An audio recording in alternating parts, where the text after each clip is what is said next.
Gejala sariawan adalah ditemukannya luka pada daerah rongga mulut kita, misalnya bisa di daerah mulut, kemudian di lidah, ataupun di gusi, ataupun di daerah langit-langit kita. Sariawan ini dapat berbentuk oval ataupun bulat, di mana biasanya berwarna keputihan ataupun kekuningan dengan tepinya yang kemerahan.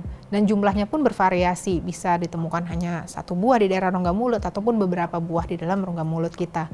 Nah, tentu saja dia akan memberikan keluhan nyeri ya, terutama pada saat berbicara ataupun pada saat menelan makanan.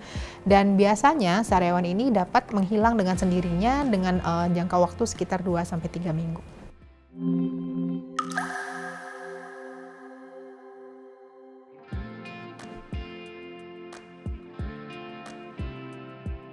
Sesuai dengan sebab dari sariawan tadi adalah yang paling utama misalnya adalah defisiensi vitamin. Tentu saja kebiasaan kurang makan sayuran ataupun buah-buahan yang mengandung vitamin tersebut ya, terutama sayur-sayuran hijau. Nah, itu juga akan membuat seseorang rentan untuk mengalami sariawan tadi. Selain itu juga penggunaan kawat gigi. Jadi kadang-kadang ada bagian yang tajam itu terpapar secara terus-menerus di daerah rongga mulut ataupun di gusi, itu juga menjadi faktor risiko terbentuknya si sariawan. Atau kebiasaan menyikat gigi yang terlalu keras, jadi bisa menyebabkan luka ataupun iritasi yang berulang di daerah gusi kita. Nah, perlu diingat juga bahwa sikat gigi tadi juga harus diganti secara berkala untuk menghindari kita terkena sariawan. Sariawan memang biasanya akan hilang dengan sendirinya. Namun ada beberapa kondisi yang perlu menjadi perhatian khusus, diantaranya misalnya sariawannya berulang ataupun on off, jadi bisa muncul kemudian hilang kemudian muncul lagi, itu terjadi berulang kali dalam beberapa bulan. Nah, itu perlu diwaspadai apakah orang tersebut ada gangguan imunitas atau daya tahan tubuh. Seperti yang saya jelaskan tadi, paling sering juga salah satunya adalah pasien-pasien dengan HIV yang kita temui adanya sariawan di daerah mulut. Nah, karena keluhan nyeri tadi, orang tersebut menjadi malas untuk mengkonsumsi makanan ataupun minum. Nah, ini juga hati-hati bisa mengalami dehidrasi karena asupan cairan yang kurang ataupun menjadi lemas. Kemudian pada kasus sariawan yang meskipun sudah diobati dan tidak menghilang, bisa dalam durasi mungkin lebih dari sebulan ataupun 2 bulan, itu harus kita waspadai adanya kemungkinan keganasan.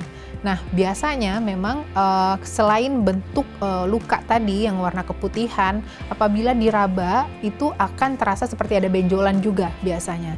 Nah, apabila sobat Vidivisi mengalami hal tersebut, harus berhati-hati, sebaiknya langsung diperiksakan ke dokter, baik ke dokter gigi ataupun ke dokter THT untuk mengevaluasi apakah memang ada kemungkinan ke arah keganasan atau tidak. Bahan-bahan yang dapat kita gunakan untuk mengobati sariawan di rumah, diantaranya misalnya yang pertama adalah minyak kelapa.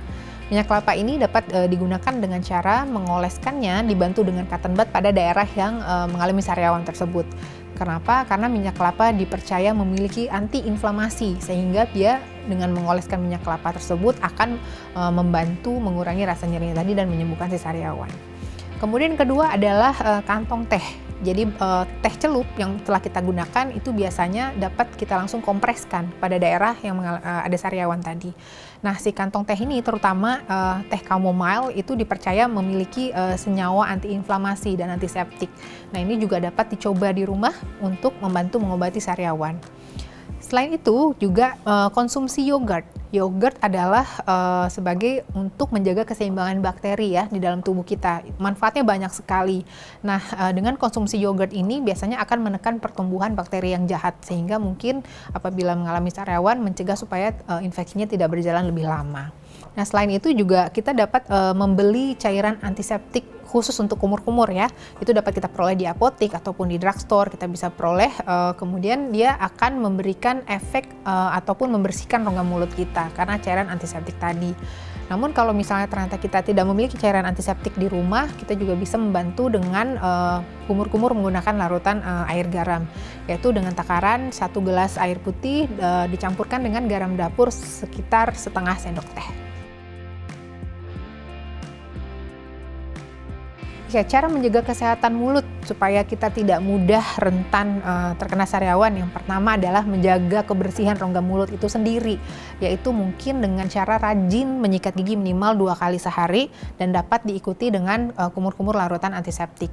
Perlu perhatian, cara menyikat gigi tersebut jangan terlalu kasar, jadi harus dengan sebaiknya sikat yang lebih lembut supaya tidak mencederai daerah gusi kita dan tidak menjadi rentan terbentuknya sariawan. Selain itu juga mengkonsumsi makanan yang bergizi tadi, karena memang sariawan disebabkan oleh defisiensi vitamin terutama B12, B kompleks. Tentu saja kita harus mengkonsumsi makanan tersebut secara baik. Seperti sayuran yang berwarna hijau, buah-buahan, ataupun kandungan vitamin tersebut juga bisa ditemukan pada daging, telur, susu, dan keju.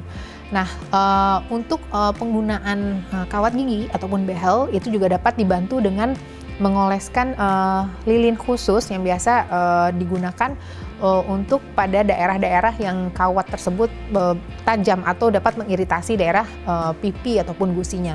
Kemudian juga makanan, terutama makanan-makanan yang pedas dan asam itu juga sebaiknya dihindari apabila seorang mengalami sariawan, ataupun makanan-makanan yang terlalu panas itu juga sebaiknya dihindari untuk mencegah terbentuknya sariawan.